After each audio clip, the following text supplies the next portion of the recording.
Meus amigos do Futebol em Rede Entrevista, mais uma vez aqui com vocês. Vocês sabem, nós temos uma videoteca no YouTube com quase agora 110 personagens do futebol, da imprensa, amizade recíproca de muito tempo, gente que faz bem para a gente, faz bem para o esporte, faz bem para o país.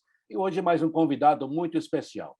O Frederico Batalha, o nosso Fábio Seródio, eles de novo exageraram, porque trouxeram um cara que a gente ama, né?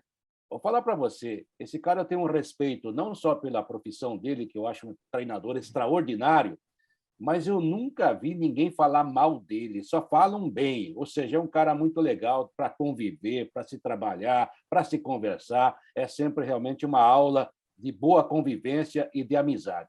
Eu adoro realmente esse treinador aí, esse cara, e sempre, para onde ele vai, ele ganha um torcedor. Eu torço sempre a favor, principalmente dele. E realmente ele é um cara de muito sucesso. Certo, Seródio? Acertei? Certo, um cara que a gente adora de paixão. Convivi com ele há um bom tempo, tenho um carinho enorme por ele, ele sabe que é verdade isso. Eugênio Machado Souto, hoje 74 anos, continua bonitão como sempre, é o nosso convidado especial. Bom, Quartarolo, como goleiro, eu não vi ele jogar, eu não posso falar. Mas como você é um pouquinho mais velho do que eu, talvez tenha visto, e ele, como treinou o Santos várias vezes, eu vou deixar você fazer a primeira pergunta para ele, tá bom?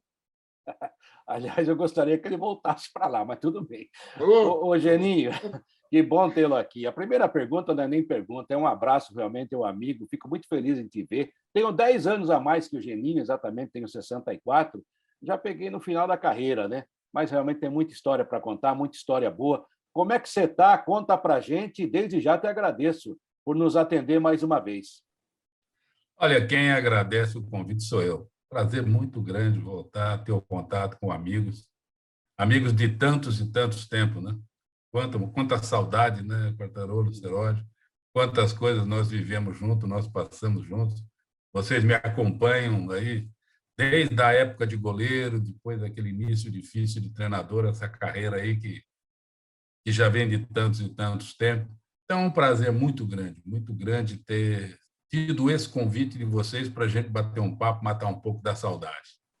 Esse cara muito legal, sensacional, um personagem e tanto para se conviver no dia a dia, fez sucesso no Santos, em Portugal, na Arábia Saudita, no Vitória, no Guarani, no Botafogo, no Bahia, no Atlético Mineiro, no Atlético Paranaense, no São Caetano, no Corinthians. Chega, muito sucesso com um cara só. Ele merece. Mas uma das coisas brilhantes na carreira, ele foi campeão paulista com o Corinthians, foi campeão com o Goiás, tem campeão com o Atlético Paranaense, Campeonato Paranaense, campeão brasileiro, mas isso que eu ia falar. Um dos títulos que eu não vou me esquecer tão cedo foi o primeiro título do Atlético Paranaense, campeão brasileiro em São Caetano, debaixo de uma chuva desgraçada.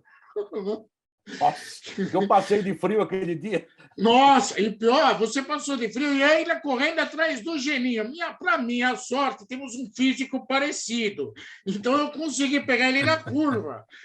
Geninho, quando você foi campeão paranaense, não sei se você vai lembrar disso, você falou assim para mim, Seródio, agora eu sou o rei lá no Petralha, eu sou o rei. Coitado, porque o Petralha é meio safado, viu, Geninho? Mas que você merece ser rei do Atlético Paranaense. Merece. Olha, eu tenho um orgulho muito grande de ter trabalhado no Atlético e uma alegria muito grande, talvez uma das maiores alegrias da minha vida como profissional, ter sido campeão brasileiro com o Atlético. Nós fizemos uma coisa que muita gente não acreditava, um time que não era candidato e acabou chegando. Aquela final foi entre duas equipes que não eram favoritas, né? O Atlético Paranaense contra o São Caetano, nós deixamos gigantes para trás, né? Uma fórmula diferente, 8 classificavam, depois um mata-mata, mas os dois únicos times pequenos eram o Atlético e o São Caetano. Ficou para trás São Paulo, ficou para trás Atlético, o Grêmio, ficou aquela tropa toda. Então, aquilo mudou minha vida, aquilo me colocou realmente num outro patamar. Quando eu disse para você, poxa, agora eu cheguei, né? Eu sentia que, de repente, você tinha conseguindo atingir uma coisa que dentro da profissão não é qualquer um que consegue, não é fácil você ser campeão brasileiro. o Campeonato Brasileiro talvez seja um dos campeonatos mais difíceis do mundo. Isso até atestado por alguns treinadores estrangeiros que estão trabalhando aqui e que estão sentindo a dificuldade que é disputar um Campeonato Brasileiro. Então, se você consegue um título brasileiro, você tem que comemorar muito, muito, muito, muito, muito mesmo. Tá? É claro que quem conhece o Dr. Petralha sabe que ele gosta muito de ser o herói sozinho, né? E ele ter que dividir mérito com alguém não faz muito o gênero dele. Mas nós acabamos convivendo com isso. Ele continua lá ajudando o Atlético, fazendo com que o Atlético cresça cada vez mais. Eu tive a felicidade de passar outras vezes no Atlético e talvez, junto com esse título maravilhoso, uma coisa que me orgulho muito é o carinho que a torcida do Paraná tem por mim. Toda vez que eu vou a Curitiba, toda vez que eu encontro com alguém de Curitiba, por todos esses caminhos que eu ando pelo Brasil, gente que naquela época do título era garoto, né? Vem tirar foto, vem me abraçar junto com o pai, junto com o avô. E isso não tem dinheiro que pague, né? São essas coisas que fazem compensar todo aquele desgaste que a gente tem dentro do futebol. Essas alegrias acho que compensam muito. Não, eu vou falar um negócio para você. O Quartarolo vai comentar, mas eu preciso comentar um negócio rápido. Passei a gostar do Atlético Paranaense por causa do Geninho. Eu me considero torcedor do Atlético Paranaense por causa do Geninho. O Quartarolo, não. O Quartarolo é por causa do Petralha, né, Quartarolo? O Petralha, o Atlético Paranaense até me processou uma época aí, mas já passou, já foi arquivado, não conseguiram nada, mas realmente foi obra muito da assessoria de imprensa, que era ligada à torcida organizada do Atlético, né? Uma vez o São Paulo foi jogar lá, o Geninho, e o Muricy ficou um pessoal atrás do banco dele cuspindo nele o tempo todo, né? E eu disse, tem porcos aqui na torcida do Atlético. É claro que eu não quis dizer toda a torcida, né? E escrevi um texto no blog, que na época era no UOL e na Jovem Pan. E o UOL explodiu para todo o Brasil. E uma pessoa ligada à assessoria de imprensa era também de torcida organizada. Aí começaram a tirar contra mim de tudo quanto era lado. E na época o Petralha era... Na época ele mandava, mas ele continua mandando, sempre mandou. Aí ele me processou. Mas demorou 10 anos, então a juíza arquivou, a juíza chegou à conclusão que eu fui apenas mal educado, que eu falei que o Atlético tinha porcos, mas que eu não cometi nenhuma injúria assim, que tivesse desabonado o clube, e eu gosto do Atlético Paranaense, e na época só tinha aquele meio estádio, né, Geninho? E que faltava fechar, e eu usei a expressão o maior meio estádio do mundo, eles ficaram pé da vida. Agora não, agora beleza, lindeza. Então tenho essa coisa com o Atlético, mas eu não guardo mágoa não, até porque eu separo os dirigentes da entidade, que é uma entidade maravilhosa. Você trabalhou lá, o Moraci Santana trabalhou lá, o Mário Sérgio, jogadores de alto nível. Aliás, desse time aí, campeão brasileiro, eu acho que das últimas vezes, né, até agora... de uns tempos esta parte até que apareceu, mas você tem uma dupla de ataque que era um negócio assim absurda, né? Alex Mineiro e o Kleber. Meu Deus do céu! Eu fico imaginando esses caras jogando hoje, Geninho. Olha, é aquilo que às vezes acontece, né? Algumas mágicas que você às vezes não explica. Me perguntam, como é que você conseguiu ser campeão com um time que você não tinha ninguém? Talvez o jogador mais conhecido que nós tínhamos dentro do elenco era o Souza, que tinha passado no São Paulo, né? O meia. O resto eram todos jogadores, que um tinha jogado aqui, outro tinha jogado ali. O próprio Alex tinha trabalhado comigo no Vitória da Bahia, depois passou pelo Cruzeiro. O Kleber veio lá do Maranhão, o Kleberson vindo lá de baixo, ninguém conhecia ninguém, né? O Ney tinha passado pelo São Paulo também. E daqui a pouco se encaixaram e aquele time acabou apresentando um futebol que surpreendeu realmente o Brasil inteiro. Era um time que jogava, em 2001, o futebol que se joga hoje, né? Que nós utilizávamos os 3 zagueiros, que hoje virou moda. Teve uma época que quem jogava com 3 zagueiros era escressado, né? O próprio Lazzaroni acabou sendo crucificado por ter utilizado 3 zagueiros. Mas aqueles 3 zagueiros deu certo. Eu fui campeão no Paraná um ano antes com os 3 zagueiros, utilizei no Atlético Paranaense e a coisa funcionou de uma maneira maravilhosa. E o Kleber e o Alex... parece que tinham nascido um para o outro, eles se completavam. Um jogando mais por um lado esquerdo, o Kleber e o Alex pelo direito, o Kleber um pouco mais na frente, mais fixo, o Alex vindo buscar, como hoje faz o atacante moderno, ele vem trabalhar, o Kleber era o 1 do hoje, né? O Alex vinha trabalhar um pouco mais no meio, ali junto com o Gabiru e com o Cleberson, que faziam a chegada, junto com os dois laterais. E esses dois, um começava, o outro terminava. Um começava por um lado e terminava pelo outro. Começava por um lado e terminava pelo outro. A bola que enfiava ia lá dentro. Do jeito que eles chutavam, entrava. Então, ficou fácil, ficou fácil. O Atlético tinha um volume ofensivo, foi o ataque mais positivo do campeonato. Uma transição muito rápida, chegava toda hora em cima dos caras, e esses dois acabaram se consagrando, né? Jogadores que não eram conhecidos, que tinham tido pouquíssima oportunidade, ou algumas oportunidades que não haviam sido aproveitadas anteriormente, chegou no Atlético Paranaense e se consagraram. O Mineiro, quando chegou na reta final, foi decisivo, né? Foi. Foi decisivo. Bola caía no pé dele, ele fazia. Caía no pé dele, ele fazia. Estava naquela fase que o goleiro, quando rebatia, tinha 30 dentro da área e ia no pé dele. É verdade. Então, a bola procurava. Aquelas coisas que muita gente falou, foi um momento mágico. A gente tem que acreditar que foi. Foi mesmo, Portador. Foi um momento mágico. Todo mundo que conviveu com aquilo. E eu tive a felicidade imensa, uma alegria imensa. No final do ano passado, nós fizemos 20 anos daquele título. Você precisa ver a festa que foi feita, e foi feita pelos atletas, não foi feito pelo Atlético Paranaense. A diretoria do Atlético não teve participação nenhuma na festa. Aquilo começou um grupo de atletas que se reuniu e que moram lá em Curitiba, e vamos fazer. Começaram a ligar para um, ligar para outro. Praticamente todo mundo do elenco acabou comparecendo na festa. Foi todo mundo, foi a torcida. Foi uma festa maravilhosa em Curitiba. Nossa, você encontrar aquele grupo de novo. Parece que nós estávamos nos reunindo numa concentração para ir para o jogo. Que legal. Ambiente o mesmo, carinho mesmo. São coisas que eu te falei, são coisas que marcam e compensam um monte de coisas que a gente passa dentro desse futebol. Bom, mas olha, eu me emocionei com aquele time, você está de parabéns, o Atlético Paranaense também, mas eu tenho três curiosidades do Atlético Paranaense para tirar com você, que sabe muito mais do Atlético do que eu. Primeiro, eu conheci o seu Petralha no dia que eu fui fazer um jogo pela Jovem Pan, na Arena da Baixada, e eu tinha mania de subir, a gente chegava muito cedo no estádio, ia comer um tal de X pra já, que tinha lá debaixo da arquibancada. Comilão.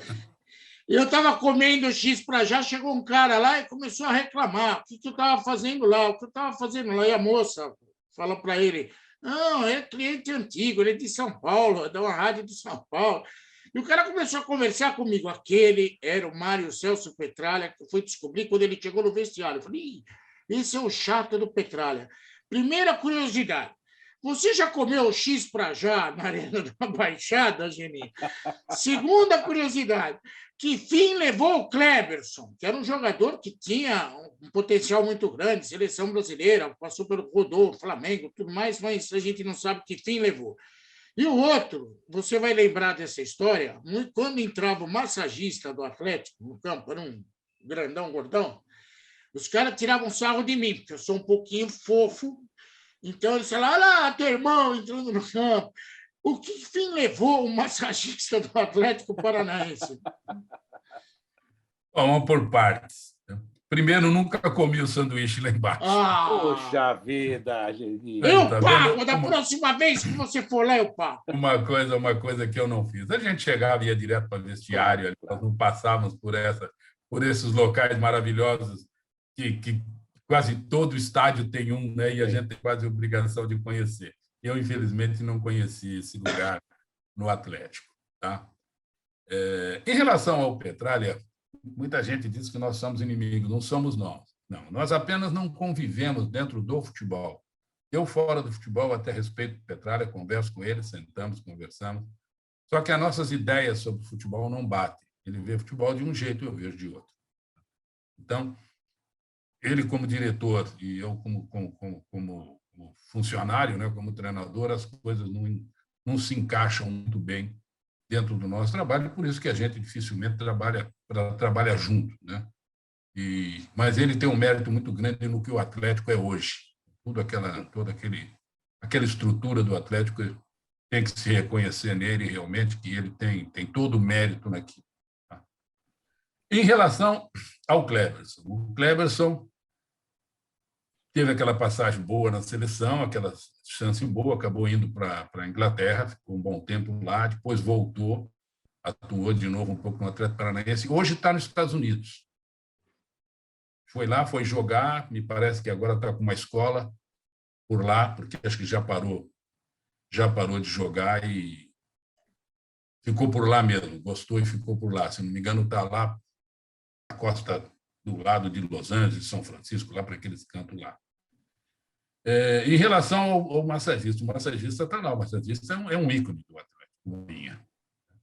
Bolinha teve um problema de saúde muito grave, coisa de uns 2, 3 anos atrás, quase que foi para o lado de lá, né? É que quando estava para entrar, cancelaram o visto, ele voltou, mas ele teve na porta para entrar e continua a vida dele dentro do Atlético. Ele é uma bandeira dentro do Atlético, ele é um ícone lá dentro, é respeitadíssimo, a torcida o adora, todos o adoram, tá? E ele continua. É claro que agora está com as suas funções um pouco mais limitadas, né? Ele não viaja muito, ele faz mais os jogos dentro de Curitiba, ele às vezes não vai para dentro do campo, mas ele tem uma importância muito grande dentro daquilo que é o Atlético, ele conhece tudo daquilo lá. Quando eu ia trabalhar no Atlético, eu encostava 2 pessoas, eu chamava o Bolinha e chamava o Nilson, que era aquele ponto esquerdo que foi ídolo lá, eram meus amigos, eu chamava os 2 num canto e falava, como é que está isso aqui? Quais são os problemas? O que está acontecendo? A gente ficava tomando uma cervejinha num canto, comendo uma carninha, e eles iam me passando os caminhos que eu tinha que seguir. Sempre me ajudaram demais naquilo lá, porque o Bolinha conhece tudo de Atlético Paranaense. Você quer saber alguma coisa de Atlético Paranaense? Vai perguntar para o Bolinha, ele sabe tudo. Ô, Geninho, você lembrou uma situação nossa de repórter da antiga, né? Que hoje é tudo, né, pasteurizado, aquela coisa toda, né? O cara fica distante da gente, a gente era muito mais próximo. Estou nem dizendo que era melhor ou pior, era diferente, né? E a gente, cobrindo o clube, a gente falava muito com massagista e com médico e com porteiro, né? Porque esses caras sabem tudo o que acontece, é igual o cabeleireiro. São esses que sabem, são esses que sabem. O barbeiro, tinha o Dilon no Palmeiras, que era da administração, sabe? Então tem umas coisas, seu Paulino lá do Palmeiras também, no São Paulo tinha o Gino Orlando, ele sabia todo mundo que passava daquele portão, não tinha jeito, né? Então a gente também funcionava dessa forma, e isso é relação humana. Agora, eu só não queria ficar falando só do Atlético Paranaense, porque me processaram, porque a sua carreira é extensa demais, mas é que lá você foi muito feliz mesmo, e foi feliz em tantos times, né? Mas só mais uma coisa. Você tem consciência e sabe disso, a gente já conversou, que o Cleberson foi à Copa do Mundo pela sua mão, né? Por obra do Geninho, num trabalho de relação humana, vamos dizer assim, com o Scolari, foi isso? Mais ou menos. Eu sou muito amigo do Felipe, né? Nós convivemos junto no início de carreira do Felipe, lá em Caxias do Sul. O Filipão começou praticamente a carreira dele de treinador, indo com o time do Juventude para uma excursão que nós fizemos na Ásia, no Oriente Médio. O treinador era o Daltro Menezes. Uns 15 dias antes da excursão, o Daltro teve um problema cardíaco e o Filipão, que era quem cuidava das divisões de base, acabou indo, e a partir dali nós fizemos uma excelente excursão. Ele acabou seguindo a carreira dele. Nós fizemos um relacionamento muito bom, temos até hoje um relacionamento muito bom. Quando terminou o campeonato, a seleção foi fazer um período de treinamento dentro do CT do Atlético, lá no CT. E nós estávamos conversando, e o Felipe, em conversa comigo, conversamos sobre vários aspectos. Ele me perguntou sobre o Cleberson. Ele havia visto o Cleberson jogar e ele precisava de um jogador com uma característica, e me perguntou. E eu falei para ele, pode levar que ele vai te ajudar. Ele é o que é hoje um volante moderno, ele vinha compor, ele marcava, ele pegava, ele saía, chegava na frente, ele encostava, jogava para um lado, pelo outro, fazia uma transição de bola de uma maneira maravilhosa, né, com uma personalidade muito grande. E ele falou, olha, usou até um termo que eu não vou usar aqui, ele falou, você não vai me ferrar, hein? Eu falei, pode levar. Entendeu. É com F também, né? Também. Ele falou, eu falei, pode levar que não vai ter problema. Tanto que durante a Copa, ele estava tendo problema com o segundo volante meia dele. Nós tivemos um contato, ele falou, olha, eu estou pensando em pôr o teu jogador, ele faz aquilo que eu quero, pode pôr que faz. E ele acabou fazendo. Eu fiquei muito feliz em ter ajudado o Cleberson, ter ajudado o Felipe, ter ajudado a seleção. De uma maneira simples, eu apenas dei a minha opinião sobre o jogador que eu tinha e era um reconhecimento em cima daquilo que o Cleberson tinha feito. Eu não inventei nada, não exagerei, eu não menti, eu falei apenas a realidade que o Cleberson podia fazer. E, graças a Deus, eu acertei, né? Bom para todo mundo, né? Não ferrou ele. Não. Nem ele a mim. Certo. Geninho, eu convivi com você no Corinthians. Aliás, você foi campeão paulista no Corinthians ainda. Eu lembro de alguns momentos de apuro no Corinthians que nós passamos juntos, mas Quem a convivência, não teve, né, Seródio? a convivência era muito boa. A gente conversava antes do treino e, às vezes, tinha que se explicar depois do treino, porque o ambiente era um pouco mais fervilhante. Mas, além de ser campeão no Corinthians, você foi um cara que marcou pra caramba lá, porque os caras gostam de você até hoje. Não sei se você tem contato ainda hoje no Corinthians, os caras têm um carinho muito grande por você. Por você ser a pessoa que você é e pela relação que você teve com alguns jogadores que gostavam muito de você. Esse tipo de feedback você tem até hoje? Eu acho que isso é fundamental para quem quer ser comandante, para quem quer levar um grupo em cima de todo mundo ter a consciência de que o grupo está acima da individualidade e de que se ganha um, ganha todo mundo. Então, em todo lugar que eu passei, graças a Deus, eu tenho porta aberta, eu não tenho inimizade com nenhum jogador, nunca tive problema com nenhum jogador, como também nunca tive problema com nenhum de vocês da imprensa, eu sempre respeitei o trabalho de todos vocês e vocês sempre respeitaram o meu trabalho. Eu acho que as críticas e os elogios fazem parte da nossa vida e nós temos que conviver com elas, como tinha que saber conviver com as mais variadas atitudes dos jogadores.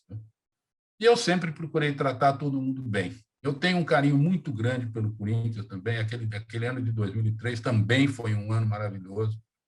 Nós pegamos um time que tinha sido desmontado, né, com a saída do Parreira e fomos buscar jogador que muita gente não acreditava, jogador que não estava sendo utilizado num lugar e no outro, que chegaram e nos ajudaram, o caso do Liedson, Jorge Wagner, né, os meninos que tinham vindo do Botafogo, quase ninguém conhecia. E aquele time também fez um campeonato paulista que sobrou. E nós entramos, quem vocês acompanharam bem, nós fizemos aquela primeira fase da Libertadores, nós fizemos a primeira fase invicto. Passamos. E aí eu digo que o diferencial, muita gente às vezes não lembra disso, não se apega a isso, foi a lesão do Vampeta num jogo, antes do jogo do River contra o Atlético Mineiro. Um jogo de Copa do Brasil, o Vampeta acho que torceu o tornozelo, alguma coisa, e ficou fora. E a saída do Vampeta, que era o grande líder daquele time, porque nós não tínhamos uma grande referência, era Fábio Luciano e Vampeta, os dois jogadores mais experientes que nós tínhamos. E o Vampeta fez uma falta muito grande, não só tecnicamente pelo que ele jogava, por aquilo que ele fazia no meio do campo, mas principalmente por controlar bem o grupo. Eu digo que se o Vampeta tivesse em campo, o Kleber não tinha sido expulso. Não tinha ido tentar agredir o D'Alessandro, que naquela época, se faz a atitude que fez, estaria preso por ato de racismo, né? Mas naquela época não tinha isso, o Kleber se perturbou todo, atravessou o campo, foi lá, deu uma pancada, saiu, ficamos com 10.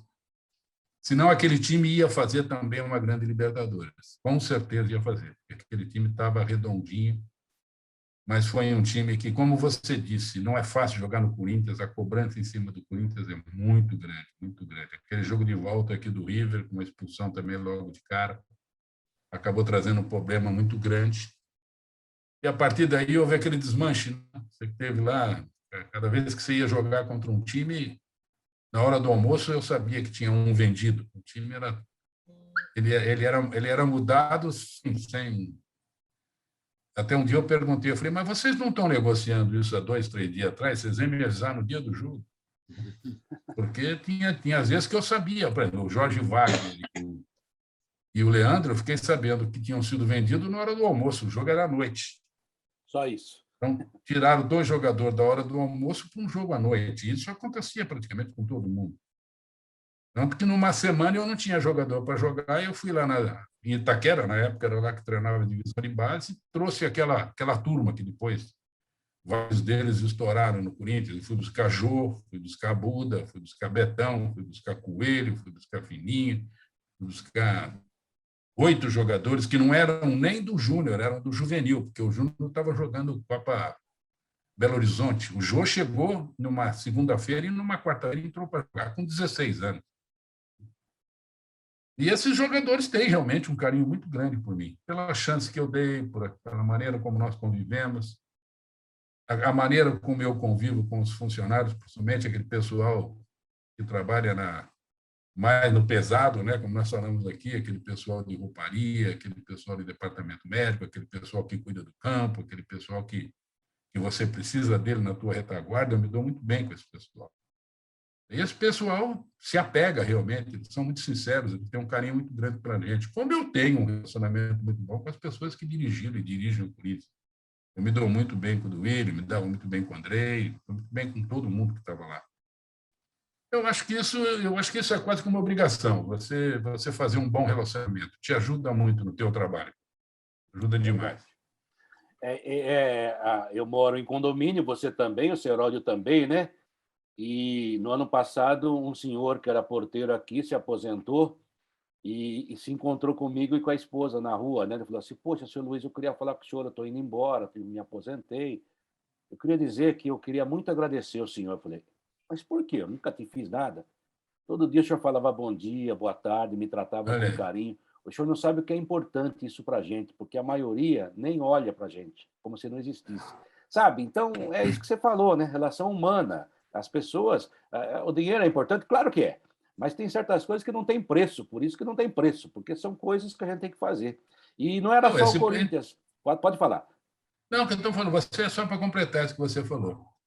Você, como treinador do Corinthians, treinador de Santos, Atlético Mineiro, Flamengo, esse time grande, você tem um status que o pessoal acha que você é meio fora da linha. Então, esse pessoal mais simples, o fato de você tratá-los como um igual, você sentar, conversar com ele, ir lá cumprimentar... São iguais, né, Geninho? Para você é uma coisa simples, você não sabe o que vale isso para ele. Sim. Você tirar uma foto com uma pessoa dessa, é por isso que eu não nego foto, selfie com ninguém, até hoje, que eu já não estou na ponta, né? Não estou em nenhum time de ponta, mas tem cara que me reconhece na rua. Pô, é o Geninho do Atlético, é o Geninho do Corinthians, é o Geninho daquilo outro. Posso tirar uma foto? Claro, ó, esse aqui é meu filho. Fala para o filho de 5 anos, ó, esse aqui foi campeão no time do pai. Para você não custa nada tirar uma foto. Para o cara, é uma lembrança que ele vai levar para o resto da vida. É um troféu para ele, às vezes. E você, como você falou, você cumprimentar o teu porteiro, você nem se dava conta do que você estava fazendo. Mas, para ele, olha a importância que tinha. Eu acho que é muito... A gente tem que se atentar muito a esses cuidados. E são essas pessoas que realmente gostam de você mesmo. É verdade. E dado em troca. O Geninho estava falando do Corinthians, que tinha a sua desorganização. Eu trabalhava na grande Jovem Pan na época, e lá também tinha algumas desorganizações. Tanto é que esse jogo em Buenos Aires, a rádio esqueceu de fazer escala, decidimos na véspera. E eu me lembro que era um feriado, não sei porquê, o jogo foi à tarde, lá em Buenos Aires, no Monumental de Núñez. Isso. E eu viajei no dia de manhã, nem almocei, fui direto para o estádio, arranjei uma cabine e fiz o jogo. E a coisa que eu mais me lembro, aquele gol do Jorge Wagner, né? O time estava jogando bem pra caramba. Bem. Estava dominando o jogo, né? Aí a gente falou: poxa, acho que o Corinthians vai levar, no máximo, que o River empate, mas, poxa, está jogando bem. De repente, houve a expulsão.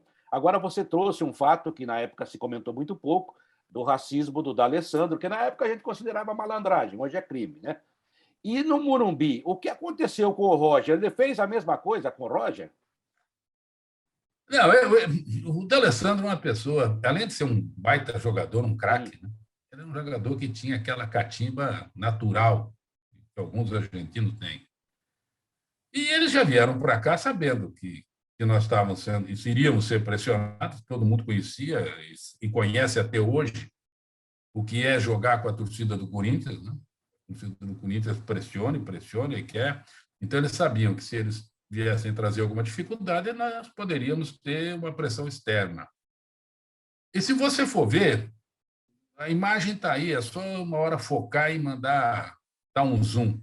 O Roger nem chega a pegar o Alessandro. Ele estava perto, foi quase na minha frente, até acabou ficando, viralizou muito, né, o que é um termo, né? Na época, que eu falei para ele, chega, né? Falo assim, saiu, chega. O D'Alessandro estava com a bola, mas era para o Roger, no termo do futebol, chegar, diminuir a bola, não dar espaço para o D'Alessandro fazer o passe. O Roger foi dar o tapa na bola, nem chegou na bola, o D'Alessandro deu um pulo e deu um grito como se o Roger tivesse pego a canela dele, o joelho dele. O juiz estava encoberto atrás, achou que isso tinha acontecido, colocou o coitado do menino para fora. E aquilo foi fundamental. Já era difícil, nós tínhamos que virar um resultado, ficar com um jogador a menos. O River era um baita time, né? Não era um time bobo. Acabou jogando com o emocional do grupo. A expulsão lá já veio junto com a expulsão daqui, o problema acabou crescendo e nós acabamos ficando fora daquela. Mas foi uma malandragem muito bem feita. O menino acabou levando uma pecha que ele não merecia, porque se você for ver, ele nem pegar o D'Alessandro, ele pegou. Eu quero contar uma história aqui, que toda história tem dois lados. Então, o Geninho vai conhecer um lado dessa história que talvez ele não conheça. Eu estava em Caxias do Sul, Corinthians e Juventude, e o Juventude destrambelha a fazer gol no Corinthians, e eu do lado do banco, e o Geninho vira para mim, olhando para a minha cara, e falou assim, para mim deu.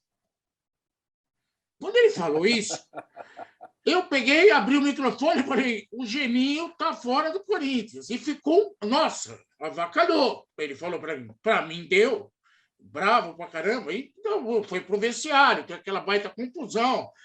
O Cittadini era o diretor de futebol, o Cittadini veio e, imagina, ele não falou. Como não falou? Ele falou, tá, não tá, vai, não vai. Já estava tomada a decisão para o Geninho ir embora. Eu saí do estádio já dando a decisão que o Geninho ia embora, só não sabia como. E eu estava no mesmo hotel do Corinthians, em Caxias do Sul. Saí correndo do estádio, fui para o hotel. Aí, quando eu chego no hotel, estava o Kojak, se eu não me engano, o Geninho vai lembrar que era o seu segurança, o moço. Moço, não fica aqui não, que os homens estão tudo atrás de você. Moço. O Kojak chega e fala assim, o Cittadini está louco atrás de você. Aí eu chamei o Cittadini, me viu, fui falar com o Cittadini, e aí, quem resolveu? Como que vai ser? O Geninho vai embora, não vai? Queria falar com ele, aquele papo de repórter que você sabe. Naquela época, né? Era mais aberto. Aí o Cittadini falava assim para mim, jovem, não força, porque o Geninho é seu amigo, ele vai contar tudo para você, não força. Aquele clima. Daqui a pouco, o voo do Corinthians, inclusive, o teto estava sem teto, o aeroporto em Caxias do Sul, não tinha nem como sair. Nem como sair tinha de lá de Caxias do Sul. Mas o Geninho sumiu. Não é. Era o Cittadini reclamando que eu estou contando tudo. E o Geninho sumiu. E cadê o Geninho? Onde está o Geninho? Não sei o que, o Geninho, pum, aparece em São Paulo. Tá bom, eu te contei um lado da história. Eu queria que você contasse o outro. Como que você saiu de Caxias do Sul sem teto? Não. Eu saí no avião, não me viram, mas eu saí, eu vim com a delegação. Agora, o fato realmente aconteceu. Foi nesse ano que eu te falei que teve o desmanche. O time foi desmanchando. Por nós termos feito um excelente começo de campeonato, o Corinthians não correu risco nenhum de nada naquele ano, mas acabou ficando no meio da tabela. Então, nós fazíamos um jogo razoável, daqui a pouco nós perdíamos um jogo. E a cobrança vem, a torcida não quer saber se está tendo reformulação, se você está lançando o garoto, se vender os jogadores, ninguém quer saber nada. Querem saber de resultado. E é assim até hoje. Né? Não interessa, às vezes, trabalho, não interessa nada. Se não vem resultado, e o culpado é sempre a bolinha do alvo, é sempre o treinador, né? Vem muito em cima do treinador. E eu não sei, eu tenho os meus conceitos, eu tenho meu jeito de ser. Nós tomamos, se eu não me engano, acho que 5 ou 6. 5. Eu não admito, pelo menos não admitiria, e acho que não admito até hoje, treinador de um time como o Corinthians, independente do que eu tenho na mão ou não, tomar 6, sem demérito nenhum ao Juventude, onde eu joguei 2 anos, onde eu fui treinador, tenho um respeito muito grande por todo mundo de Caxias, mas seria a mesma coisa de um time do mesmo nível, né? Eu falei, não deu para mim, chega. Porque eu sabia o que vinha, né? O que vinha em mim e o que... Ia ser muito difícil a continuidade do trabalho, porque eu não sentia que haveria mudança em relação à sequência do que nós faríamos. Então, eu tomei a decisão realmente dentro do campo. Quando eu falei, era decisão tomada. E não falei de cabeça quente nem nada. Eu falei, chega, deu para mim. Deu para mim, acho que o que eu tinha que fazer aqui eu fiz. Senão eu vou acabar estragando tudo que eu tinha feito. Eu tinha sido campeão paulista. Sim. Tomei a decisão. Aí, quando eu cheguei no hotel, o Cidadini veio me procurar, falou que você vai embora. Eu falei, vou. Você comentou? Eu falei, comentei. Decisão tomada é decisão tomada. Vocês podem comunicar à imprensa que depois essa semana a gente vai lá, senta, conversa, faz o que tem que fazer, mas pode procurar um treinador que eu estou fora. Mas você só não me viu entrar no avião, mas eu vim junto, não tinha outro jeito. Caxias tinha um voo só, ou vem ou não vem. Me barraram no voo, viu, Carteiro? Eu tive que arrumar. O Garrafa e mais um repórter que eu não lembro, o Garrafa, que trabalhava na Globo, estava na Gazeta, acho que está na Gazeta até hoje. Está na Gazeta até hoje. Nós tivemos que alugar um carro para ir para Porto Alegre para voltar para São Paulo, porque barraram nós até no avião. Então, Caxias é fácil. O que eu falo. Talvez essas minhas atitudes, esse meu jeito de ser, é que faz com que você falou, que eu tenha ainda um bom trânsito dentro do Corinthians. O pessoal sabe que as minhas atitudes foram atitudes muito claras, muito honestas. Como da minha outra passagem que eu tive, eu peguei um esquadrão na mão, mas que não conseguia jogar, né? Quando eu cheguei aquela vez, falei, agora que eu me consagro, o time que eu tinha na mão, pelo amor de Deus, só tinha craque na minha mão. Só que eu cheguei, dizem que não tem furacão no Brasil, tem. Aquele time do Corinthians era um furacão todo dia. Eu lembro disso. Todo dia.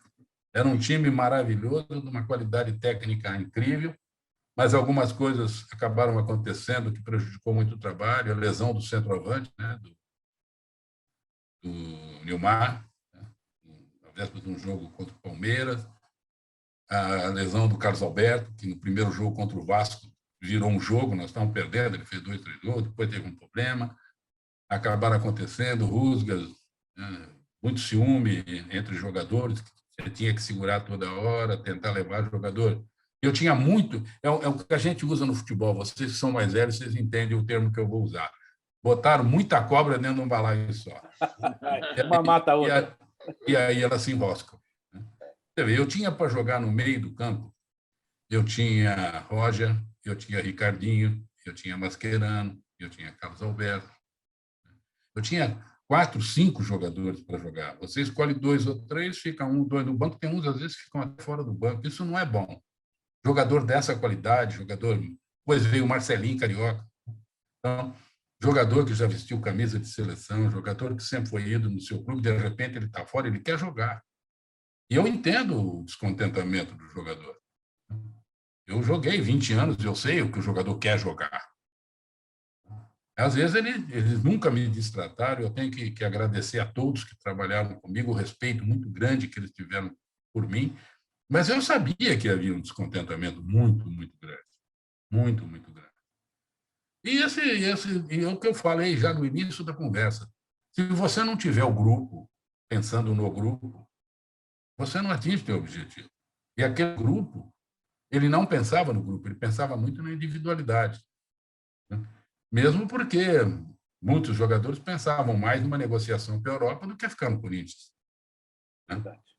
Então, não era o clube que estava em primeiro lugar, era a individualidade. Eu acho que todo mundo tem que pensar em crescer numa negociação, em sair, mas, vamos ganhar para depois sair. E aí, aquela briga política imensa, né? EMC com a diretoria não se entendiam, porque quem era da MSI recebia, quem era do clube não recebia, e aí vinham reclamar para mim, eu ia para cima, não, mas não foi eu que contratei. Estava difícil administrar aquilo ali. Foi bem complicado, sim. Não, e vocês que viviam aquele dia a dia ali, quantas invasões da torcida tinha por semana? Oh. Dia sim, dia não, e outro também. Né? Começou a ter uma por semana, depois duas, depois tinha três. E eram umas invasões meio complicadas, porque nós treinávamos na fazendinha, porque o CT estava começando a ser feito. Uma vez nós fomos treinar no CT, um campo aberto, ficou pior ainda, tiveram que chamar a rota, porque a torcida chegou e só tinha uma cerca, né? Você se trocava, ia treinar lá e voltava. Então, optou-se por treinar na fazendinha. Para você chegar no campo da fazendinha, você tinha que passar por 2, 3 portão. Pô, 2, 3 portão, enche de segurança, ninguém entra. Daqui a pouco tinha 50 torcedores dentro do campo. Era complicado. Teve um dia... tinha uns esquemas com o porteiro lá, viu? Estava facilitado. Você ia falar... Teve um dia que, para evitar a invasão, eu conversei, era o César, o segurança depois. Ele falou, olha, o pessoal falou que não invade se você for conversar com eles depois do treino. Eu fiquei conversando com acho que uns 20, 30 torcedores numa salinha onde cabia 5, das 6 horas da tarde às 10 horas da noite. Eu, Deus, meus anjos de guarda e aquele pessoal lá conversando comigo. Um pessoal simpático. Não, e aí tudo bem, correu muito bem, acabaram me respeitando. Talvez por esse papo hoje a torcida do Corinthians tem um respeito muito grande por mim. Toda vez que eu vou jogar lá, sempre me respeitaram, tá? Mas chegou num ponto que não dava mais não. Era muita pressão. Aí, eu também, você vê, 2 vezes que eu tive no Corinthians, eu não fui nunca dispensado pelo Corinthians. As 2 vezes eu pedi demissão do Corinthians. Você que demitiu o Corinthians. Porque eu me sentia desconfortável, né? Eu falei, não dá para eu tirar mais nada daqui.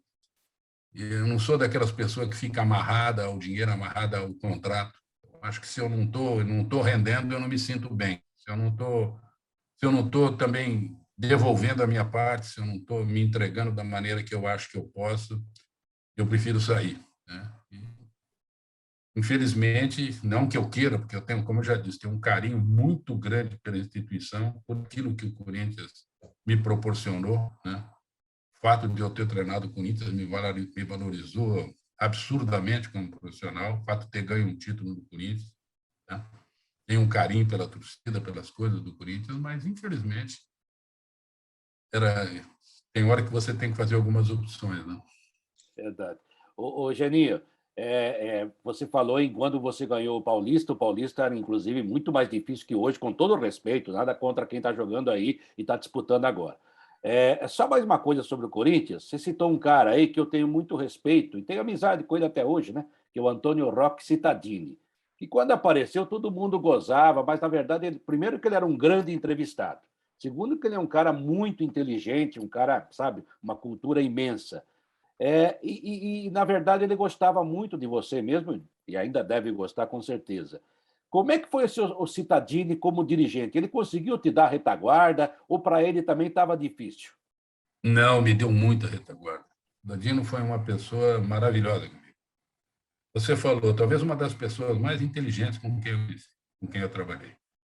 Ele não era uma pessoa assim muito do meio do futebol, mas ele pela inteligência e pelo jeito dele, ele acabou encampando ele acabou virando, né, diretor de futebol, ele acabou ocupando um cargo ali. Foi vice-presidente. E ele tinha uma capacidade de administrar os problemas muito fácil. Às vezes vocês iam entrevistá-lo, vocês sabem disso melhor do que eu. Acontecia alguma coisa no Corinthians, a imprensa vinha e ele falava, não vai lá não, deixa que eu falo. Ele chamava muito problema para ele. Ele nos ajudou muito nisso. No meu caso, demais. Ele comprava muita briga que poderia vir para o meu lado. Ele falava, deixa que eu vou lá, principalmente nesse quesito de entrevistas e de satisfações à imprensa. E vocês lembram o que ele fazia? Você chegava e fazia uma pergunta, Roque, o que aconteceu o negócio do Corinthians, assim. Ele falava, não, aquilo não foi nada, por que vocês não falam daquele problema do São Paulo? Ele mudava o assunto. Desviava. Ele desviava, ele jogava a pergunta para um problema do rival. né? Ele tinha uma capacidade para fazer isso impressionante. E ele sempre positivo. Você nunca viu o Cidadino emburrado, você nunca viu o Cidadino criticando, você sempre via ele perguntando, tentando ajudar nas soluções. Eu tive um relacionamento maravilhoso com ele. Ainda sou amigo dele, faz tempo que não falo com o Roque, muito tempo que não falo com o Roque, mas tenho um carinho muito grande por ele. Me ajudou demais na minha passagem. Eu tenho uma história no Corinthians também, tenho um carinho muito grande pelo Antônio Roque Cittadini, pelo seu Alberto Tolib, apesar de tantas coisas que se fala, o seu Alberto era uma pessoa... Comigo, nunca tive problema com ele. Não, também não posso falar de ninguém. Posso falar de ninguém lá, não. Havia aquela briga entre eles lá, as alas, eu nunca me meti, né? Eu acho que o negócio é trabalhar, a política não é comigo, a administração não é comigo, né? E toda vez que eu tive com o senhor do Alibe, nossa senhora, maravilhoso também. Naquela época de MSI, o Geninho, o senhor Alberto estava na Inglaterra. Não, agora está aqui em São Paulo, porque falou comigo essa semana. O senhor Alberto estava na Inglaterra negociando jogador. E o senhor Alberto ele tinha uma dificuldade de usar o telefone celular. E o diretor financeiro do clube, ele começava com R o nome e o meu com S no celular dele. E um dia ele resolveu ligar para o cara e apertou o botão errado e ligou para mim. E ele falou assim para mim no telefone, eu estava no meio do programa: separa aí os documentos do fulano, do fulano, do fulano, do fulano, porque se já estão vendidos, eu preciso dos documentos ainda hoje. E eu falei assim: senhor Alberto, o senhor sabe com quem o senhor está falando? O senhor Roberto? Eu falei: não, eu sou o Seródio da Jovem Pan. Eu não falei com você. Ele era uma pessoa maravilhosa. Ele era um barato. Mas, mudando de pato para ganso, é o momento do desafio cultural do programa. Opa. Você foi campeão no Atlético Paranaense, no Corinthians, mas eu não me esqueço, você também foi campeão na Arábia Saudita. Então, por favor, escale o time que você foi campeão saudita de 1993, do 1 ao 11. Aí você que é muito. Eu tive uma passagem. Chama o Milton Neves, que ele escala. Não foi, deve escalar. O Milton deve escalar. Mas ele inventa, ele fala Toyota. Não interessa. Eu tive 2 vezes na Saudia, né, na Arábia Saudita, né, que, em termos de vida, não é um dos melhores lugares para você morar. Eu tive a primeira vez em Riad, num período. A Arábia Saudita hoje está mais aberta. O mundo árabe todo hoje está mais aberto, mas a Saudia ainda está lá para trás, né? A mulher já não precisa usar muito a burca, aquela máscara no rosto, ela já pode dirigir, mas ela ainda tem muitas limitações. E na época que eu fui, mais ainda, até o homem, que eu não podia andar de bermuda. 45 graus, você tinha que andar de calça, aquelas coisas todas, porque se você colocasse uma bermuda, eles queriam te prender. Mas eu fui muito bem na primeira passagem no Shabab. Eu ganhei praticamente todos os títulos, né? Copa do Príncipe, Copa do Rei, aquelas coisas todas. Fiz um time onde não tinha estrangeiro, eu só trabalhei com árabe, por isso que é um pouquinho mais difícil você escalar o time, né? Mas eles são todos Mohamed, Said, você vai falando umas coisinhas. Eu tive um jogador que, esse você não esquece o nome, porque ele foi diferenciado, foi aquele que fez aquele gol que marcou na Copa, Said do Irã, meia, um morenão alto, pegou a bola no meio, jogaria em qualquer time brasileiro, mas eles não poderiam sair de lá, né? Mas eu tinha um time bem arrumadinho lá, que me deu muita alegria, né? Eu voltei de uns anos, voltei depois para um lugar melhor, que é Jeddah, já é uma outra cidade, beira de mar, uma outra cabeça. Depois de alguns anos, uma Arábia um pouco mais aberta. Foi muito bom ter trabalhado lá. Não ganhei nada com o Arli. Ganhei com o Shabab. Os títulos que eu ganhei na Arábia, eu ganhei com o Shabab. Mas ganhei títulos importantíssimos. Ganhei o que seria aqui ter ganho o Campeonato Paulista, a Copa do Brasil, o Campeonato Brasileiro, né? Praticamente uma tríplice coroa eu fiz lá a primeira vez que eu passei. O Geninho, você sabe que eu quase fui preso. Não escalou o time, tá? Não escalou, não. Eu não lembro mais. Eu quase fui preso em Jeddah, quando eu desembarquei para um jogo de seleção brasileira. O Lazzaroni foi se despedir lá antes da Copa de 90. E que ele vai contar. eu estava na Rádio Record, e daí o Osmar Santos falou assim: leva uma fita e grava os jogadores lá, que vai ter o jogo de despedida do Zico. Aí eu fui na central, o cara me deu uma fita para gravar, né? Gravar imagem. E nessa fita, o cara, ao invés de passar e apagar a fita, ele me deu a fita do jeito que estava, entregou. E na fita estava lá um programa Pintando o Set, que eram umas menininhas, pequenininhas, tudo de shortinho. E isso lá, nego, é pedofilia. E os caras pegaram aquela fita e foram ver. E perguntavam para mim o que tem na fita. E eu não sabia. Daí veio um secretário de um príncipe que tinha trabalhado com o Minelli, a pedido do Luiz Roberto, que hoje é narrador da Globo. Daí foram lá tentar me ajudar. Daí o cara falava um português bem enrolado. Eu falei assim... Ele falou, o que tem na fita? Eu falei, sinceramente, eu não sei. Mas me dá a fita. Até aí o cara já percebeu que eu era repórter, né? Que os caras da polícia lá, me dá a fita. O cara me deu a fita, eu fiz assim... Falei, no problema. Joguei no lixo. Aí eles começaram a dar risada. Foi a melhor coisa que você fez. Não seria preso. Cara, porque o título do filme que estava nessa fita não era bem esse, sabe? Não, se fosse o Flávio Prado que tivesse me dado a fita... As Safadinhas do Sete, era mais ou menos assim. Então, se fosse o Flávio Prado que tivesse me dado a fita, correria esse tipo de problema, de risco. Não, então, no período que você teve lá, ainda hoje é assim. Foi em 89. Você chegava com qualquer revista, eles iam folhear. Qualquer mulher que tivesse de joelho para baixo livre, e eles iam arrancando a página. Você levava uma revista de 50 páginas, você entrava com ela, tinha 3 ou 4 só. Mas eles viam, né? Não, eles eram realmente um pouco mais liberais, mas ainda continuam em relação a isso, proteção em relação a isso, ainda continuam bastante duro, bastante rigoroso. Ô, Geninho, você esteve no Vasco da Gama, né? Foi na época de Eurico ainda, foi, né? Foi na época de Eurico. Eurico e Petralha são parecidos ou parecem que são parecidos? Não, em termos de eu mando, eu que faço, tem que ser do meu jeito, são rigorosamente iguais. Mas em termos de comportamento, eu não posso falar nada do Eurico. Eu digo para todo mundo que o Eurico talvez tenha sido um dos melhores presidentes com quem eu trabalhei. Eu trabalhei no Vasco praticamente num contrato de boca. Eu fiz um contrato com o Eurico, onde depois eu acabei não assinando e foi valendo esse contrato. Eu fiquei 1 ano no Vasco. Eu saí do Vasco, o Vasco não me deve um tostão. Caramba! Que sorte, o Toninho, que jogou na Portuguesa, não recebeu até hoje. Não, eu falo isso, eles dizem que talvez eu seja uma exceção à regra. E dizem também que talvez eu tenha recebido pelo fato de eu não ter contrato e as coisas terem ficado na palavra. E que o Eurico era muito assim. Se a pessoa acreditava nele, ele cumpria as coisas.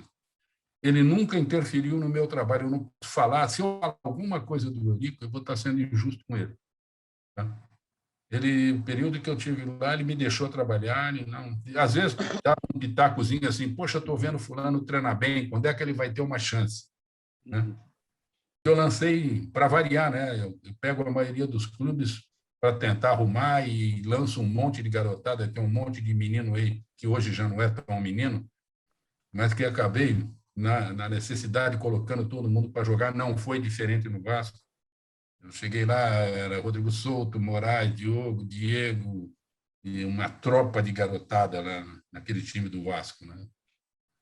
Até o Fábio, que hoje, goleiro, ficou tanto tempo no Cruzeiro, estava começando a carreira também. E esse time foi bem, fez um baita campeonato. Claro que não chegamos a disputar título, mas chegamos lá na turminha da frente, ficamos entre os 10 primeiros, que para aquele time era muito bom. Então, eu tive um relacionamento com o Eurico maravilhoso. Muita gente fala mal do Eurico, muita gente fala barbaridade dele, comigo não foi. Então, eu tenho que falar para vocês o que ele foi comigo, como ele foi comigo. Comigo, ele foi uma pessoa maravilhosa, me deixou trabalhar e melhor, me deu toda a retaguarda para trabalhar. Não permitia interferência no meu trabalho. Se alguém tivesse que interferir, era ele. Como ele não interferiu, ele não permitia que ninguém desse palpite no meu trabalho. Segurava a imprensa, quando a imprensa vinha com alguma coisa, para isso ele era muito bem, ele mandava fechar a porta. Isso aqui é do Vasco, é particular, não entra ninguém, não queria saber que televisão que era, que rádio que era. Ele ele tinha umas atitudes, e isso, a maioria do funcionário do Vasco fala o que eu estou te falando. Né? Ele é inimigo dos inimigos, mas o pessoal do Vasco, principalmente esse pessoal que nós conversamos antes, aquele pessoal mais baixo, esse pessoal adora o Eurico, porque ele tratava esse pessoal realmente muito bem também. Nós estamos chegando no final do programa, mas eu preciso contar uma historinha também aqui. Eu sou apaixonado pelo Nordeste, Salvador, eu acho que eu já fui umas 900 vezes para Salvador, a trabalho e fora. Mas, quando uma vez eu fui fazer um jogo do Vitória, e o técnico era o Geninho, aí, se eu não me engano, o presidente era o Paulo Carneiro. E conversando com o Paulo Carneiro numa churrascaria que tinha lá, se eu não me engano, você morava em Ondina, e a churrascaria ficava indo para o centro da cidade. Aí eu comecei a falar do Geninho, porque eu gosto do Geninho, Geninho boa gente, isso aqui. Aí ele resolveu contar para mim que o Geninho era mais popular do que muitos orixás na Bahia. Mas como assim? Já foi técnico do Bahia, foi técnico do Vitória, porque o Geninho isso, o Geninho aquilo. Eu achei que o Paulo Carneiro ia acabar acendendo vela para você na churrascaria. Eu queria que você falasse um pouquinho dessa relação, afinal de contas, você também foi jogador do Vitória. Essa relação que existe entre os baianos e o Geninho, porque você é tão adorado quanto um orixá lá, você sabia, não? Não, quem me dera. Mas eu tenho realmente um carinho muito grande pela Bahia, pelas coisas da Bahia. Eu fui para a Bahia em 82 jogar no Vitória. Eu saí do Caxias, de um frio desgraçado, para ir pegar aquele calor de Salvador. Joguei no Vitória naquela época que o Vitória não tinha nada, nem ameaço dessa estrutura que o Vitória tem hoje, maravilhosa, apesar de ser hoje um time de Série C, mas tem uma estrutura de time de Série A. Naquela época nós tínhamos aquele lixão ali, né, atrás da concentração, onde tinha um campinho. Cheguei aí no lixão. Era um campinho de futebol 7, né? Nós jogávamos no Pituaçu, quando estavam fazendo Pituaçu, Fonte Nova.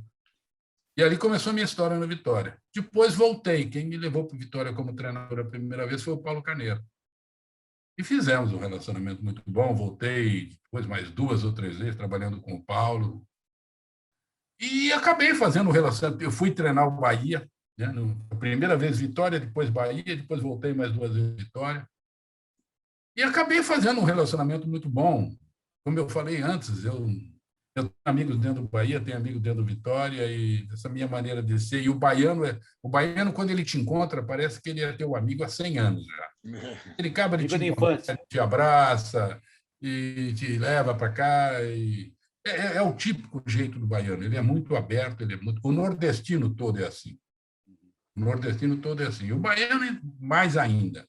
E eu circulo por Salvador como eu circulo dentro de Santos. Eu fui agora com o pessoal lá e eles falaram, pô, você parece um guia turístico, você sabe em tudo quanto é lugar aqui, e aonde eu vou, o pessoal me recebe bem, todo mundo realmente, mas quem me dera, né, ter do baiano o respeito que os orixás têm, mas tem um carinho muito grande por todos, né? Muito grande por todos mesmo. Vou muito a Salvador. Sou devoto do Senhor do Bonfim, então ou fecho o ano ou começo o ano dando um pulinho até em Salvador para agradecer, pedir proteção, porque está ruim. Então, estou toda hora ali. Então, por estar toda hora ali, parece que estou meio da casa. Mas já é da casa mesmo. Ô, Geninho, a minha última pergunta, a gente já vai encerrar a matéria. Aliás, dá para falar com o Geninho 2, 3 horas, né? Que tem história. Não falamos nem da passagem pelo Grande Santos, né? Mas faz parte, ele contou tantas histórias bonitas. E tem uma historinha que você me contou, que eu conto, e quando a gente conta, a gente sempre bota uma pimentinha a mais. É baseado em fato real, mas aí você vai aumentando com o tempo, né? A gente faz isso. Aí, essa imprensa tem essa mania, viu, Geninho? Aquela história de quando você chegou no Vasco e pegaram o seu carro. Eu acho essa história sensacional, da forma depois como se desenvolveu. Você podia contar essa história novamente? A história típica de Rio de Janeiro, né? E de um caipira de Santos, de São Paulo, que vai para o Rio. Eu tinha comprado um carro, um Golf, novinho. E eu tinha uma perua já um pouco mais velha. Eu já conto por aí que é uma BMW, já melhorou. Não, era um Golf. Por isso que ele foi roubado, porque eu fiquei sabendo depois do roubo que os carros mais roubados que tinha no Rio era Golf e Vectra, porque eles eram rápido, pequeno e com 4 portas. E eu, numa semana de Vasco, eu morava na Barra. Quando eu desci, quem conhece o Vasco, você desce assim, tem um sinaleiro, você passa por cima da Avenida Brasil para pegar a linha amarela para ir para lá. Quando eu parei no sinal, encostou uma turma, me perdeu e levaram meu carro. Voltei a pé para o Vasco, cheguei lá e roubaram meu carro. Aí o pessoal, não, entra aí, que se for o pessoal daqui do lado, porque lá tem uma favela, Barreira. A Barreira do Vasco. Se for o pessoal daqui, daqui a pouco teu carro está aí de volta. Aí fiquei esperando, chegou um pessoal de moto, uns lá, como é que é teu carro? Anotaram, saíram para procurar meu carro, não acharam. Procuraram meu carro, não acharam. Fui dar queixa. Passou uns 2, 3 dias, estou chegando no Vasco, está o Beto, volante, fazendo o tratamento. Eu fui no departamento médico, o Beto falou, ô, professor, fiquei sabendo que roubaram teu carro. Falei, roubaram. E não acharam? Falei, não acharam. Não acharam mesmo, não. Falei, então, espera aí. Passou a mão naquela época, que era Nextel. Aí fez uma ligação lá, como se ligasse para qualquer um. Ó, fulano. Ah, como é que está aí? Estou bem. Não, uma hora eu apareço, vou aí jogar uma peladinha, não sei o quê. Tá, não, tranquilo. Bater um papo com o cara, como a gente conversa normalmente no telefone. Ah, roubaram o carro do professor, assim, não foi o pessoal daqui, vê se não foi a tua turma, mas um papo esquisito, assim. Tá bom. Desligou. Ele falou, olha, esse cara aí, ele lá tem, como é que é? Mundo Vermelho, amigo dos amigos, tem umas facções lá, né? E esse cara era chefe de uma dessas facções, diferente daquela que tem perto do Vasco. Aí eu falei assim, pô, mas você é amigo do cara? Ele falou, ele está preso lá em Bangu. E ele falou que vai falar para os caras ver se acha o teu carro. No dia seguinte, eu estou chegando lá, o Beto falou, acharam o teu carro. Só que teu carro está em tal lugar, assim, mas eu não sei não, professor, eu deixava teu carro lá, porque ele está cheio de buraco, cheio de bala, ele foi usado num roubo. Eu falei, então, larga o carro lá que o seguro vai pagar. Isso é história. Isso é história de um bobo que levou um carro que o bandido gostava para o Rio de Janeiro, né? Acho que acontece essas coisas até hoje lá, né? Não vale que levaram o seu carro, né, Genil? Não teve briga. O cara chegou, parou num sinal, porque, segundo eles, eu fui parado num bonde, né?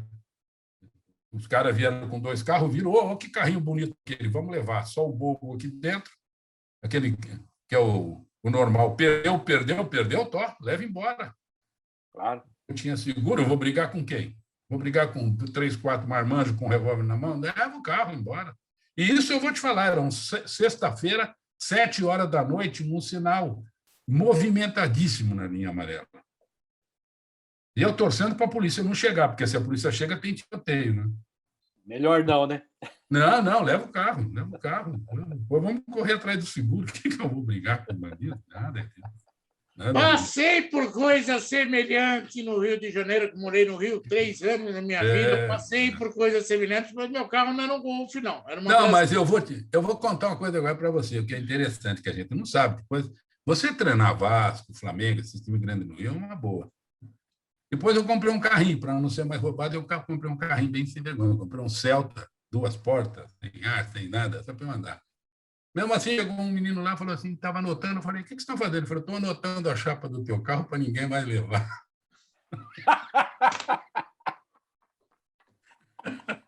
Estou anotando a chapa do teu carro que é para ninguém mais levar. Então, tá bom.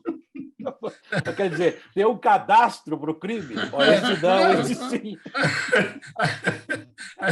Aí os caras falaram, não, professor, quando chega aqui, já dá, os caras já sabem qual é o teu carro, qual é a chapa, qual é o modelo.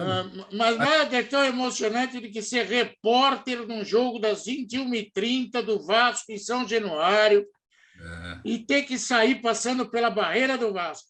Às 2 da manhã. Às 2 da manhã. O cara que ia buscar liga para você e fala assim, pensando bem, eu não vou, não. Aí não vou, não. Aí a gente falava assim, Geninho, não, mas tem esse portão grande aqui na entrada, você vai nos pegar aqui dentro. O cara falou, assim eu vou. Mas tudo bem, faz parte.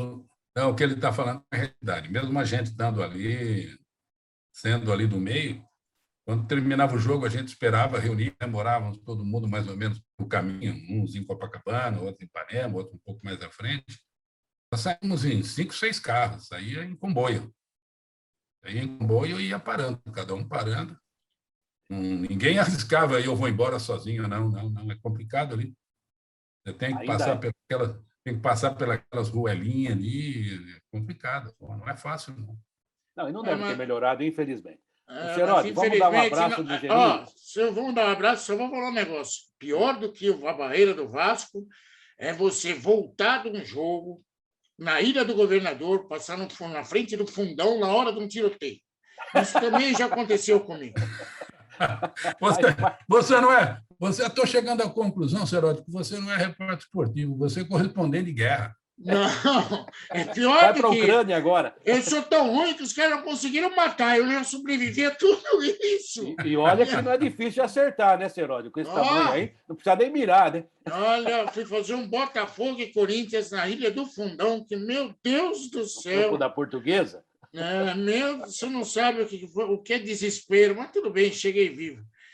Geninho, um beijo meu no teu coração, você mora no meu coração. A minha esposa cansa de lembrar de você. Eu só não lembro o nome da loja que vocês encontraram aqui, as duas Cristina. Mas vocês moram no meu coração, você pode ter certeza disso, pela convivência e pela pessoa sensacional que você é, Geninho. Obrigado, viu? E eu emendo também esse abraço para você, Geninho. A gente ama você realmente é da família, vamos colocar assim, né? E a parte boa, né? Porque a família, de vez em quando, dá umas escorregadas. É melhor evitar. Geninho, você não sabe a felicidade que eu tenho em te ver bem, disposto, querendo continuar trabalhando, afinal, você tem tanto para nos ensinar, para dar ainda ao futebol brasileiro, é muito legal. E a gente agradece imensamente, de coração, a sua participação aqui no Futebol em Rede Entrevista, que, olha... As portas estão abertas, até porque você tem tanta coisa para contar e histórias legais e bacanas. Obrigado. Olha, mais uma vez, quem agradece de coração sou eu. Você não sabe o prazer que vocês me deram, a alegria que vocês me deram de poder vê-los bem, vê-los com saúde, vê-los falando daquilo que todos nós gostamos, que é futebol, né? E esse mesmo carinho que vocês têm por mim, pode ter certeza que eu tenho por vocês. Estou sempre à disposição. A hora que vocês quiserem bater um papo, é só dar um alô, a gente volta para fofocar um pouco, falar mal da vida dos outros, né? E dar não fala mal de ninguém. E dar um pouquinho de risada. Mas foi um prazer muito, muito grande mesmo. Obrigado pelo convite. Obrigado a você. Aliás, beijo no seu coração. Aquela velha frase do amigo Flávio Prado, que também, eu vou falar para você, viu? Ele fala assim, é melhor falar de mal por trás, porque as pessoas ficam bravas na frente, né? Então é melhor falar por trás. O Geninho, eu com 64 anos, Geninho vai entender, o senhor logo vai entender. A gente se emociona muito fácil, estou emocionado mesmo, tem lágrimas nos meus olhos. A gente vai envelhecendo, vai dando valor para as coisas reais. Nossa. Dando valor para as coisas reais. Porque aí você vai separando o joio do trigo e vai ver quem realmente gosta de você e que fica com você. E tem uns amigos aí que ficam com o joio, né? Pelo amor de Deus, né? Gente, vocês estão vendo, é uma festa de amigos mesmo. Futebol em Rede Entrevista, ouvindo hoje, mostrando para você, conversando com o Geninho, uma pessoa extraordinária, como ser humano, como profissional, amigo da gente e amigo do futebol, amigo do esporte, faz bem para a gente. Obrigado, gente. Valeu. Um abraço, gente. Um abraço.